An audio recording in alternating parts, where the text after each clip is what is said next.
Hello, my name is Myra Tanksley, and I am recording this on May the 19th, 2015.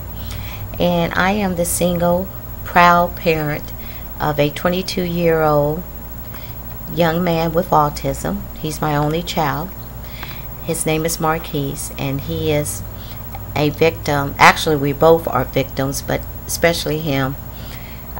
He is a victim of a corrupt government system that is exploiting him for money, and during that whole time he's been abused and neglected, first in a state facility, and then because of my advocacy, and I'm still exposing these people. I have 2 Facebook pages. I'll get to that later, but because of my advocacy and to block notifying me of anything, they took my guardianship away. So they appointed a dirty, unfit, lying, corrupt attorney by the name of Aaron Sanford to pose as my son's limited guardian. And all these people, they protect each other, they scratch each other's back, they all go along to get along. It's all about the money, because they sure haven't even treated him civilly and humanely. He's been abused, neglected in just about every way possible. And actually, like I mentioned a few sentences ago, that I do have 2 Facebook pages, and they will show you what I'm talking about. And I got a lot more than what I put on those pages, but there's enough on there for you to see what I'm talking about and know that I'm not just full of hot air. And it's not just me and my son's imagination. He is verbal, even though he's autistic. So he's able to tell me things, and he has told me things about how he's been treated, how he's been beaten and hit by both staff and residents. And then again, I'm a registered nurse, been a registered nurse for almost 30 years now. And I can look at him and tell that he's being abused and neglected, the unexplained injuries and untreated injuries and scars, and the neglect of the way that they have so-called supposed to be caring for him. The dirty clothes, the clothes that aren't even his, they're stained, they're ill-fitting, like I said, the unexplained injuries that's untreated. And it's just, you go to the page and there's documents on there, there's pictures, there's audio videos, and that's what this one, I call them audio videos because I never show my face when I'm talking or making these audio videos. It's nothing but audio because I want people to really focus on what I'm saying. So my son was in a state facility operated by the Ohio Department of Developmental Disabilities called Columbus Developmental Center here in Columbus, Ohio. And that was almost 2.5 years.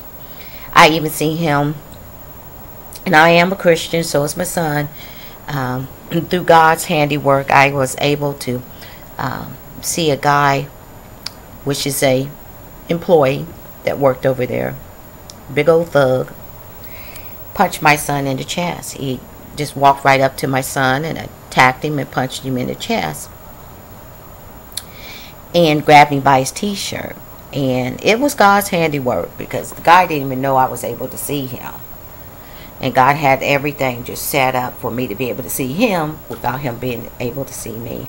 And that is actually on audio tape. And you can hear it because I did make an audio video of it. So I do have a YouTube channel with quite a bit of audio videos.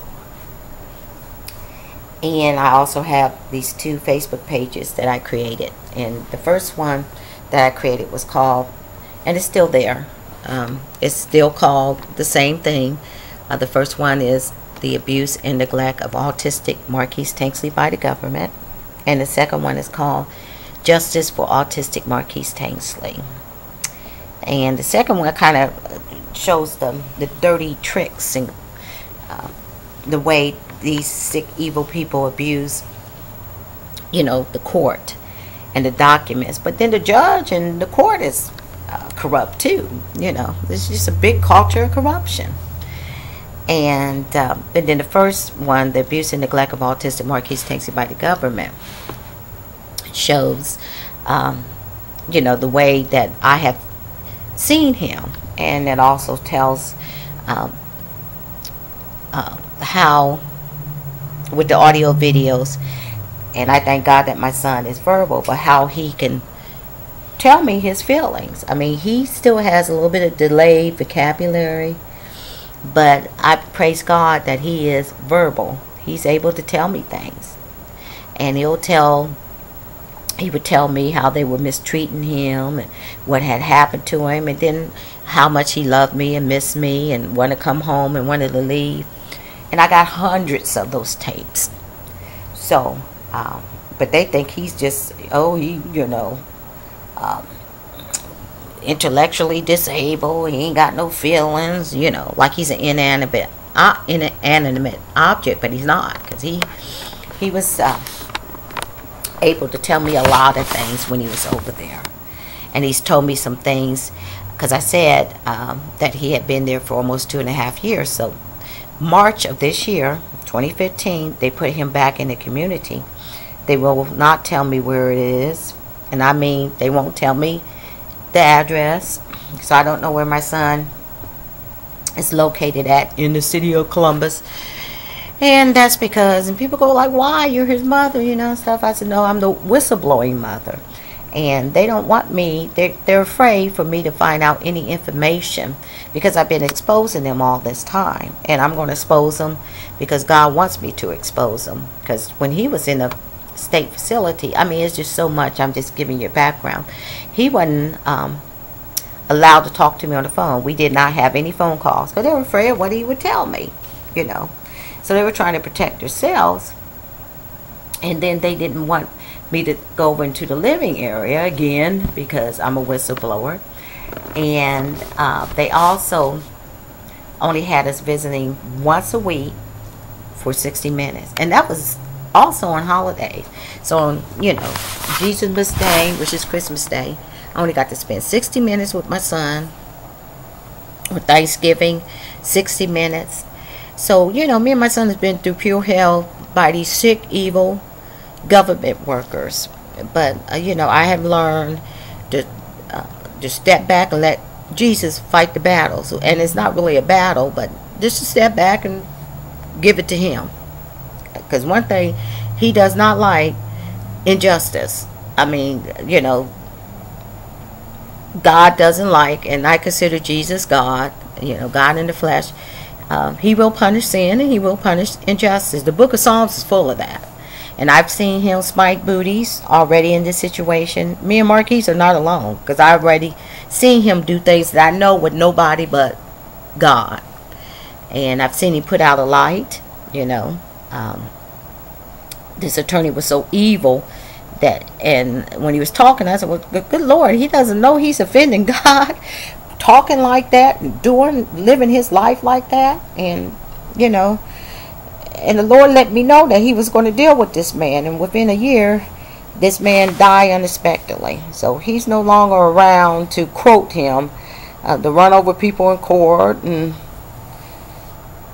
that sort of thing. Because it was like, I'm the all-powerful, untouchable, unstoppable attorney, and God dealt with him. Because he did me wrong, he did my son wrong, he was doing other people wrong, bragging about it, lying. He's the one that filed to take away my guardianship under lies. Because they said, well, I don't cooperate with healthcare professionals. I said, well, no, but it's racial overtones. I'm African American. That's a bitter pill for them to swallow, because they'll help other families. When my son started having aggression during his when he first started puberty, they blamed me for his behaviors. They didn't blame a couple of white families I know, and their child was doing the same thing. But I had to be blamed for his behaviors, like it was some type of parenting, and all that kind of stuff. So it just shows what everybody denies, that this country is racially sick, and they treat people different in this country, you know, especially racially.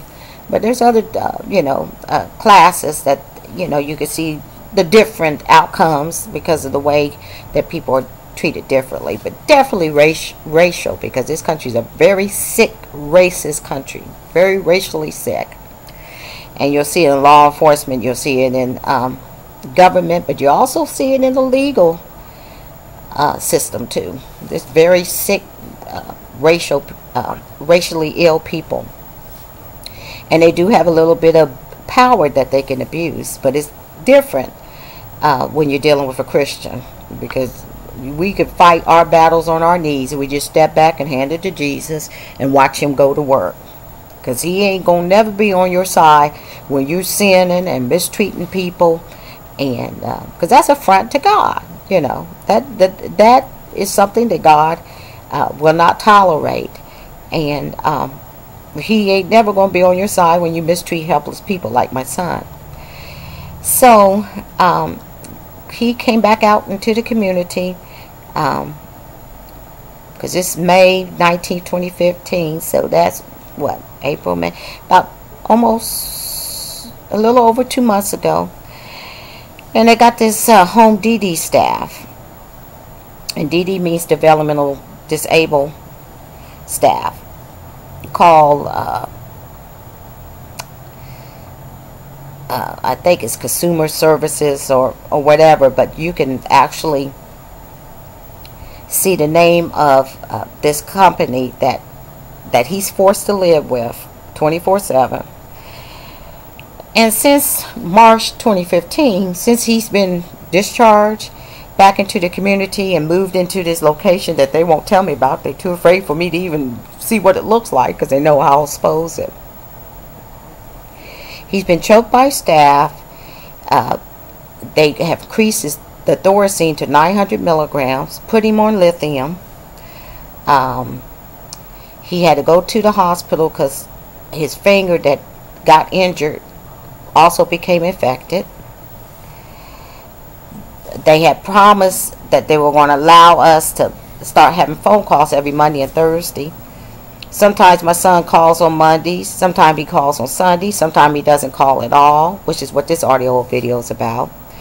Or it got real pathetic that when they did call, and I'll get to the specifics of this audio video, but sometimes he doesn't call at all. They stopped him. They wanted me, the corrupt attorney, her name is Erin Sanford, and she's just as dirty and corrupt and unfit as they come. But she works for the system, She was appointed by the corrupt probate court of Franklin County, Ohio. And she has turned her head while my son's been abused and neglected. And she's exploiting him for money, because guess who's getting his SSI money now?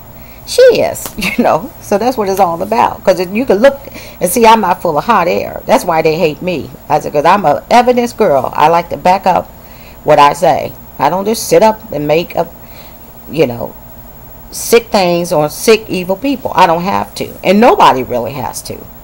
All you have to do is collect the dirt. And no, I'll be glad when this human garbage is out of our life. Because it's just like having a bunch of legalized criminals in your life. And to see them, mistreat your child, I said, because they ain't treating no way half civilly or humanely at all. And that's when all my evidence comes in, as far as the YouTube channels and also the 2 pages that I have on Facebook. And when I say these people are sick and corrupt and evil and they abuse my son, neglect my son, I got evidence to prove it, to back it all up. So he has been, just treated like crap ever since all of this human legalized garbage has came into our lives. And this Erin Sanford, she has even lied on me, and I exposed her on that. She's neglected my son as far as educational wise. He is now 22 years old, and they had to hurry up and try to get his other classes in so he can graduate, because you know he's ready to age out. She didn't follow a federal order until I exposed it, because the U.S. Department of Education told me what the school district said, that they were trying to get her to comply with a federal order, and they never got a response back to her. So I exposed it on Facebook and an audio video, and then she hurried up and found someplace. She lied on me about creating a disturbance at a medical appointment. I exposed that it was nothing but a malicious lie through her audio video, because I had a, you know. So you just have to go and check them out. You just have to go and, because I, you know, had probably about 35, probably close to 40 audio videos. So you just have to go through them, and you know, they're all got different titles, and I think that one is called Exposing the Lies of the Limited Guardian, because she lied on me, and I proved that she lied on me. That's the way I like to do it. So getting back to the specifics of this audio video,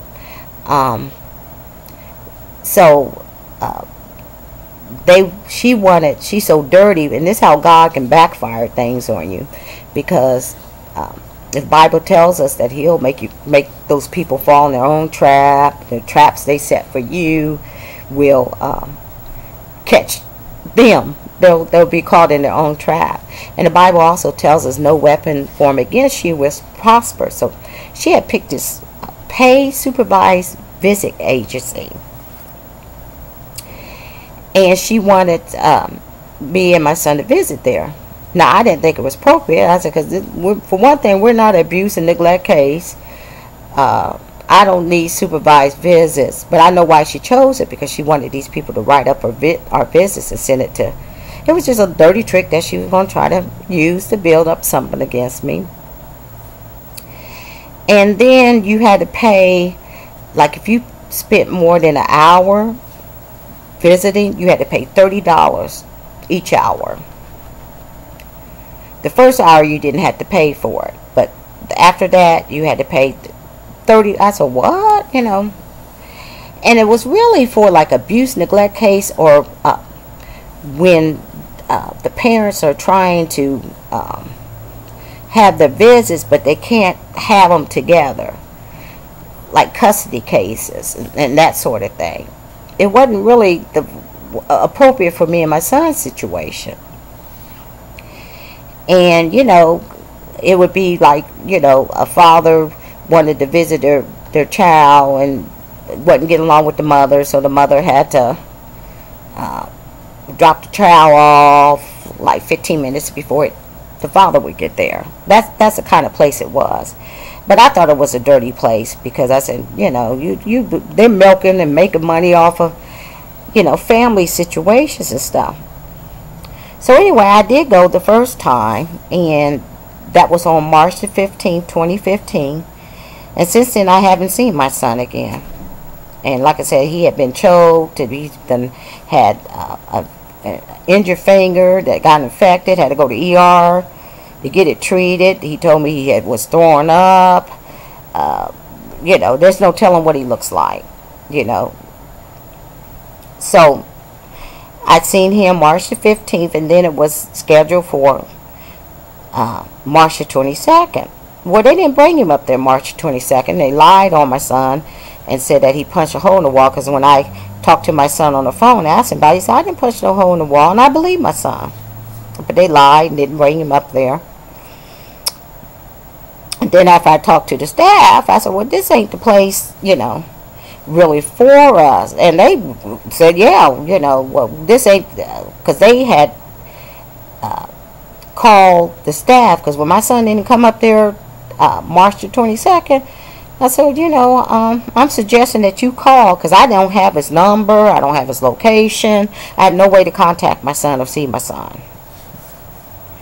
But like I told him, I said, now when God is with a Christian and He's using those Christians for His own purpose and will, you cannot box God. You know, you cannot fight against God. A lot of people think they can. I said, but, you know, his will be done.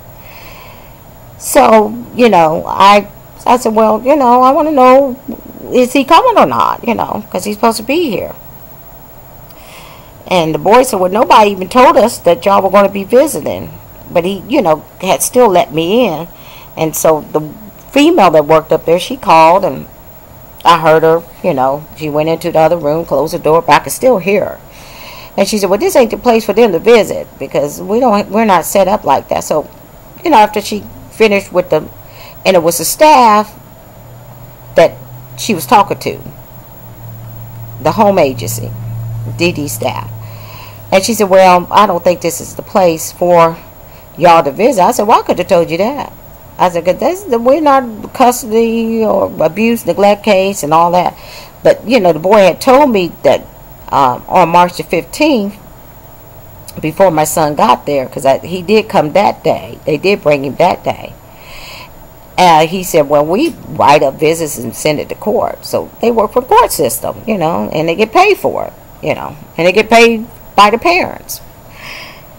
So, but I was blamed. I was lied on, and that's in another audio video, because they said that, well, you know, they're not going to have y'all visit. A girl named Crystal that works in Sanford's office called me and told me. I said, well, I already know that, because a woman told me that we couldn't come up there and visit no more.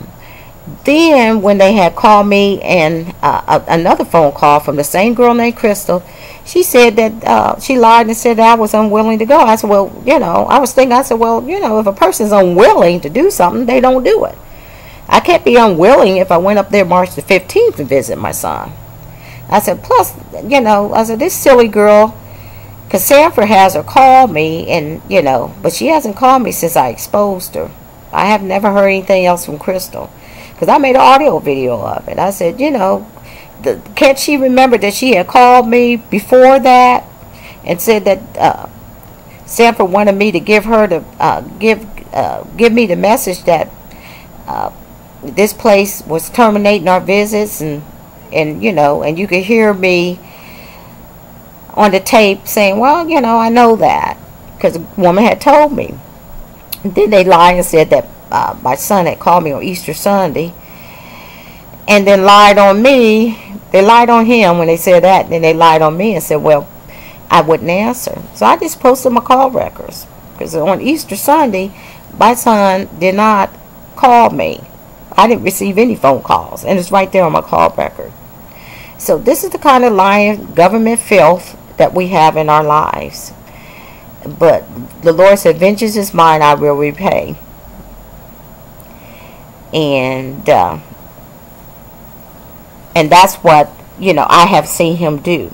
Because me and Marquise will be back home with mom, you know, but it'll be God's appointed time. But he ain't going through all of this stuff because he deserves it, not as far as Jesus is concerned. And neither am I, because he ain't done nothing to those people, and neither have I. But, you know, God is not happy when you mistreat helpless people. But like I said, we both been victims, but he suffered like anything, you know. I said, these are some sick people. Anytime you take a loving mother away from an autistic individual.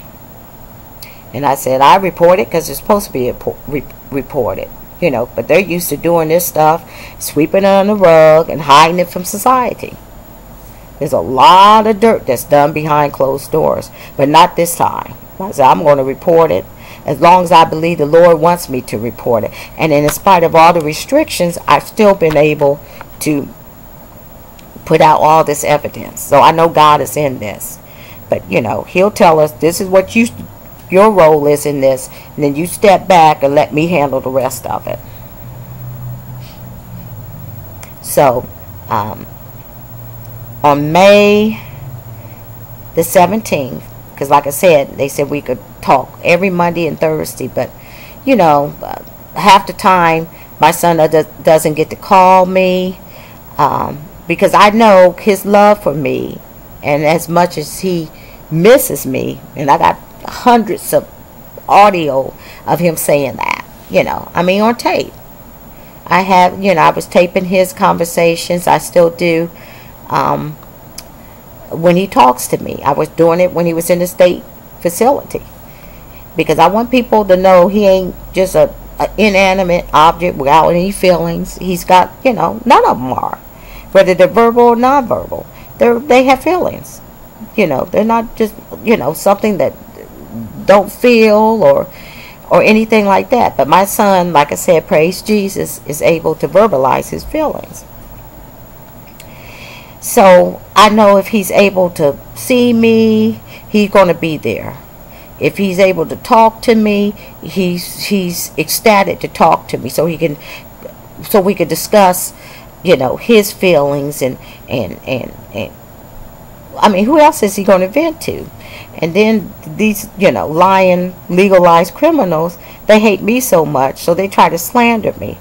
But it also shows how incompetent they are, because incompetence is about as bad as corruption. So they said, well, he escalates when he talks to us. I said, no, he doesn't. He just vents to me, not because of me.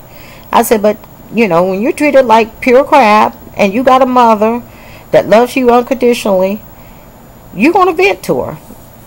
I said, maybe y'all didn't mistreat him and treat him like an animal, he wouldn't have to tell me that stuff. I said, my son never vents because of me. He vents to me. And he's got a right to tell his mother, what's on his mind and how he's being treated. I said, that's my child. I want him to talk to me. I said, so, but that's what they try to say. I said, well, what a, piece of ignorant, human government garbage you people are. I said, but, it's all there. You'll never hear my son ever tell me, I hate you, get out of the room, or something like that. But you'll hear him tell me how much he wants to leave, and he misses me and loves me, and he, ain't going to be. I said, so y'all expect for him to be happy when he's telling me this stuff? Especially when he's telling me how, he's been beaten and being tied to a bed, because they were tying him to a bed, restraining him all the time. And it was traumatizing and terrorizing him. And, when he's missing me, he ain't going to sound happy. He going to sound sad. So, I mean, we just got pure, ignorant government filth, from the judges on down. Because if they wasn't incompetent and ignorant, they wouldn't say the things they say. I said, but he vents to me, not because of me. So, getting to the specific of this audio video, on May the 17th, I received a call. Now, I can't call them back. I don't have the number, and they got it set up where it won't show the number for me to call back. And if they could completely sever our relationship, I'm talking about between me and my son, they would do that if they could. But I think somebody, told Sanford, well, she's got a right to, he's got a right to talk to his mother, and she's got a right to talk to her son and stuff, but our family rights are still being trampled on. I received this call, and then, you'll hear it, because it is on audio tape, and I'm going like, hello, hello, and this native African, and which shows how, because they flock to that field, and I know why they flock to that field. It's not because they're very compassionate or empathetic people. I believe that with their accents and them not being able to really speak clear English, they feel comfortable working with the DD or MRDD population. It's like, oh, well, they're retarded or whatever. They can't understand us anyway and stuff. Because I can't even understand them. I mean, a lot of them can't speak clear English. But they love that field. So, it was some native African. And if I said, hello, hello, hi, he said, hello, hello. He said, Marquise want to talk to you, ma'am. I said, put him on the phone. My son never did get to the phone. Now remember, he's on thorazine. They increased it to 900 milligrams. Some quack, because they want him to be groggy, and they want him to try to not be able to remember things when he talks to me. They don't like him telling me things. They were so afraid of me continually exposing them. They don't want me to have any information on my son. you know, because he's the one that told me he was choked by a guy named Matt that works for that agency, home agency staff.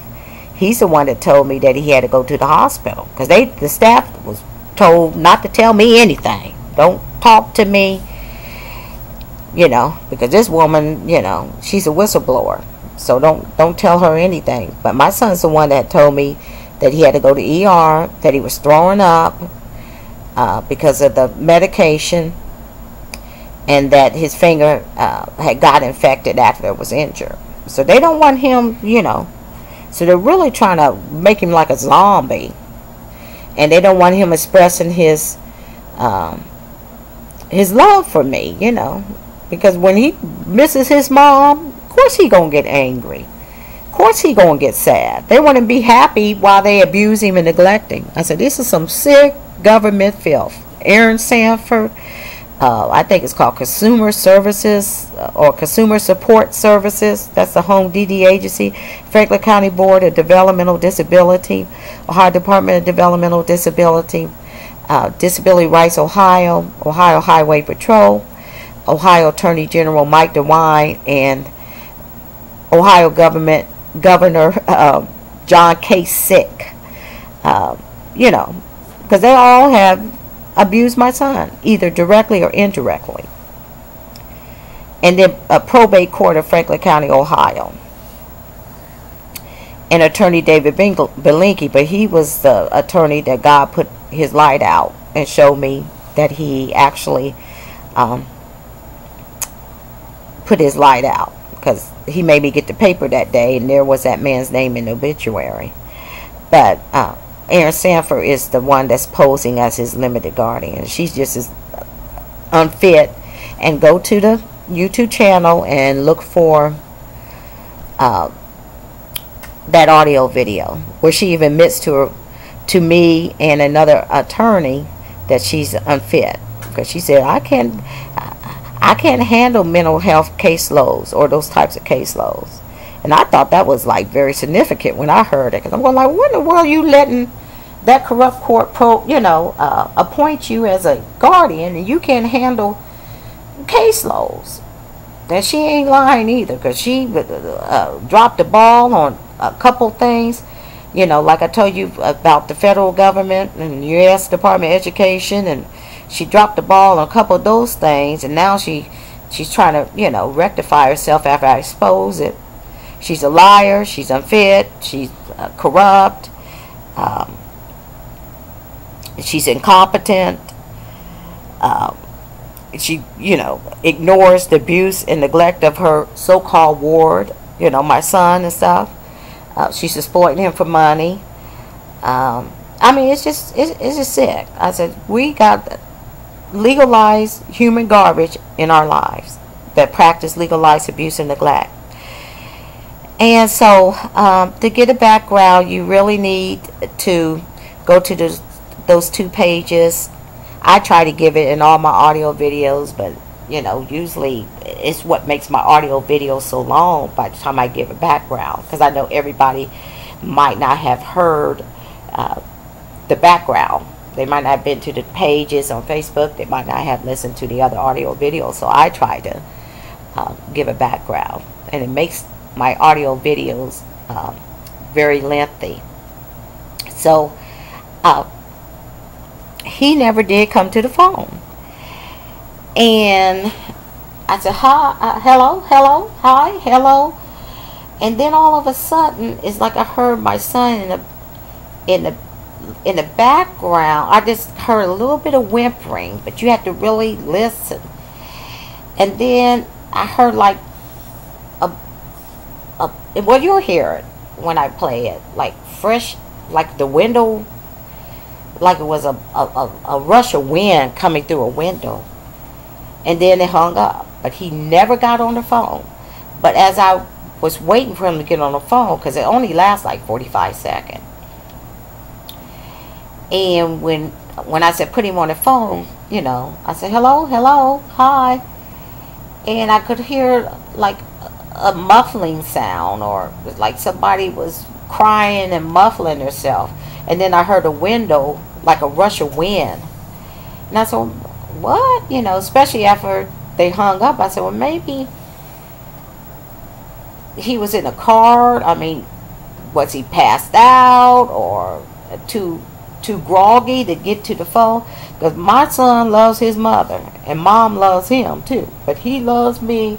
And if he could have got to that phone to talk to me, he looks forward to talking to me. He wants to miss me. I mean, he wants to he misses me. He wants to live with me. So I know if he didn't get to that phone, it wasn't because he didn't want to. It was because, sadly, he couldn't. He just couldn't get to the phone. And it was something they had done to him or something they had gave him. But he just wasn't able, you know, physically to come to the phone. And I don't know what dosage of lithium he's on, but he takes that twice a day because they just started him on that. He wasn't taking lithium when he was in the state facility. They just started him on that. So you can imagine how those savages, because that's what these people are, you know, because like people say, you're the lowest of the low when you abuse people that can't protect themselves, you know. But they took him to some psychiatrist and lied on him, and they really want to make him a zombie, you know, just have his mind all foggy and stuff, especially when he talks to me. And you can imagine the lies they tell on him. And this quack put him on lithium and then increased this thorazine to 900 milligrams. But I know one thing, and I'll tell anybody this, because I know my son. I know him like I know myself, and I know how corrupt and incompetent and sick and evil these people are. He would have came to that phone to talk to mom if he could, but he couldn't. And then when I heard this rush of air, I said, well, he might be in the hospital right now. He might have been almost unconscious, or and this piece of filthy staff member was trying to cover herself. Well, I'm going to try to act like he tried to call her and she wouldn't answer, or I'm going to act like he called her and he couldn't get on the phone, or he hurt himself and stuff. But that's why I tape everything, so you can hear that he never was able to get on the phone when this piece of crap home DD staff called. Because my son would have, because usually he actually gets on the phone. The staff has never talked to me and said, you know, hello, here's your son, or hello, Marquise wants to talk to you. So that was like a red flag right there. Because when my son calls me, when he's allowed to call me, he's already on the phone. All I had to do is say hello, and I'll go hello, and then he go hello, mom. But this time, one of those corrupt, incompetent staff members actually said, hello, Marquise want to talk to you on your phone. So my son didn't even have the phone in his hand. But I think, you know, he was trying to, and that's why I said I'm going to put this out here and let people know what I'm talking about. And yeah, I'm worried, but then I have to remember that Jesus got this. He doesn't want us to be anxious about any situations. He said, this is my thing. I got everything in an appointed time when I'm going to deal with these people, when I'm going to blow this thing up, when I'm going to bring him back home. He belongs to me, and you belong to me. And they belong to me too, because I have the final say and control over everybody. So I have to remember that. But I think after he didn't get on the phone, and after they had hung up, I got to thinking about what I heard. I said, well, I kind of heard a little like whimpering, and like, you know, he might have been crying. And I said, then when I felt, not felt, but I heard well, I did feel, that's what I felt after I got to thinking about it. When I heard that rush of wind, I'm going like, you know, I just start feeling like maybe he was on his way to the hospital injured, or he was just, something had happened to him. I said, because he sure would have came to the phone to talk to me if he could. So keep him in your prayers. Lift us both up. We know Jesus got this. But what he's been through, the Lord is going to turn it around. He doesn't deserve it, but the Lord wants it exposed too. He said, I'm using you as a vessel to expose these people. And it's my fight. And they can't outbox me. So that's how we have been surviving, with Jesus's grace and power and authority, and with his peace. So without further ado, like I said, it's a 45-second phone call. They hung up after they realized he wasn't able to come to the phone. And I think this idiot probably opened the window to the car, or opened the window to try to wake Marquise up. Like, open the window, but you know, they might have knocked him down, or, you know, especially with the medication and stuff. But God knows, Jesus knows. And I'm looking forward to seeing the desire, my desire on my enemies. And I'll see it in this life, because God allows us to see what he'll do with our enemies and people that, you know, are, like with my son, oppressing him, holding him hostage, abusing him, neglecting him, terrorizing him, traumatizing him, you know, trying to chemically restrain him with the psychotropic medications. God ain't happy with that stuff. So I'm looking forward to seeing how he going to finish dealing with people that he has already did. He's done already dealt with some and put out one light. So I'm looking forward to that. And I'm looking forward to him bringing my son back home to be with mom, and for us to go on with our lives. But it'll be a powerful testimony to the honor, grace, and glory and authority and love of God. How he takes care of the situation. So without further ado, here's the audio video. And I am recording, like I said, this on May 19th, 2015. So it's Tuesday. And I didn't hear anything yesterday on Monday. No phone call. I said, my son might be in the hospital, you know. But he sure wasn't able to get to the phone. Because if he could have, as much as he loves me, he would have came to that phone. So, here you go. And thank you for listening. Sorry this is so long, but I always, you know, have to give some background to my audio videos. So, here you go. And thank you for listening. Hello? Hi? Hello? Hello? Hello? Hello? Yes, ma'am. Marquise wanted to talk to you. Put him on the phone.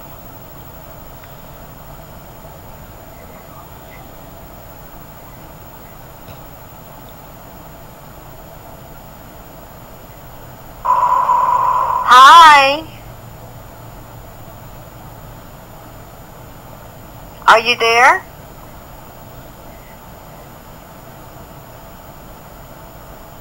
Hello?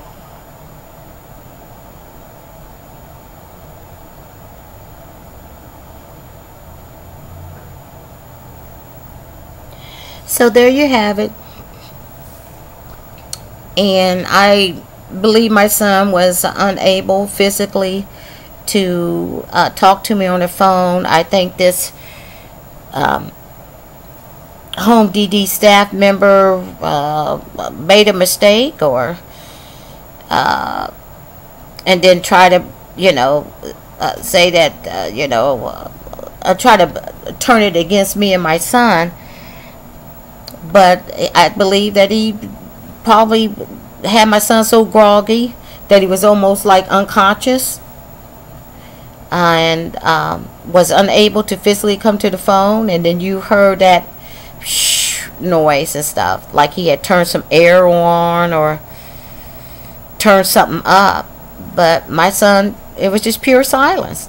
He was not able, you know. So my heart dropped, and I just gave it to Jesus.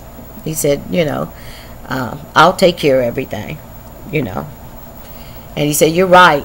I want this stuff exposed. that's where you come in. I'll take care of the rest. And he said, don't worry about it.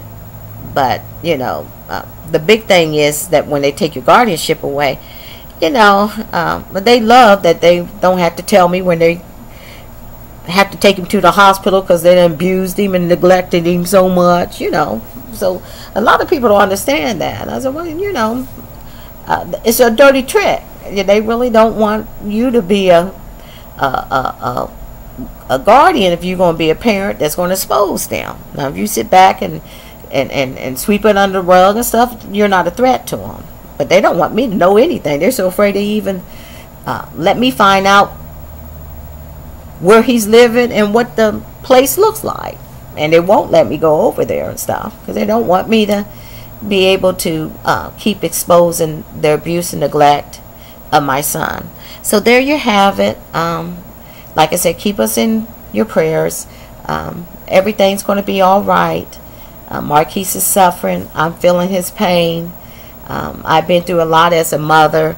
But I know there's a point in time when God's going to spike the booties and get this garbage out of our lives. Because he's got other things that I know that he wants me and Marquise to do and to enjoy in this life. So, vengeance is mine. I will repay, says the Lord. So thank you for listening, and I hope you have a blessed day. Thank you.